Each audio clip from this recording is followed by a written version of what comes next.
வாங்க ஒரு பொருளை திருப்புறதுக்கு பின்னால இருக்கிற பிசிக்ஸ பார்க்கலாம். இது எக்ஸாம்ல அடிக்கடி கேக்குற ஒரு முக்கியமான டாபிக்.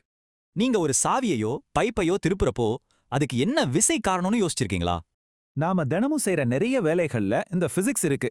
பைப் திருப்புறதுல இருந்து ஸ்க்ரூ போடுறது வரைக்கும். பிசிக்ஸ்ல இந்த திருப்புற விளைவுக்கு இரட்டை, அதாவது கப்புள்னு பேரு. அது என்னன்னு பார்க்கலாம். கப்புள்னா ரெண்டு விசைகள், ரெண்டும் சமமான அளவுல ஆனா எதிரெதிர் திசையில இணையா செயல்படும். பாருங்க, இந்த டெஃபினேஷன் உங்க எக்ஸாமுக்கு ரொம்ப முக்கியம். இது அப்படியே மனசுல வச்சுக்கோங்க. சரி, இந்த ரெண்டு விசைகளும் சேரும்போது என்ன மாதிரியான ஒரு இயக்கத்தை உருவாக்கும்? கப்புள் ஒரு பொருள்ல நகர்த்தாத அதோட இடத்திலேயே சுழல வைக்கும். ஏன்னா இதோட மொத்த விசை 0. இந்த சுழற்சி விளைவை நாம அளக்க முடியும். அதுக்கு பேரு இரட்டையின் திருப்புத்திறன். அப்போ இதை எப்படி கால்குலேட் பண்றது? வாங்க ஃபார்முலாவை பார்க்கலாம். முதல்ல அந்த ரெண்டு விசைகள்ல ஏதாவது ஒரு விசையோட அளவை எடுத்துக்கணும்.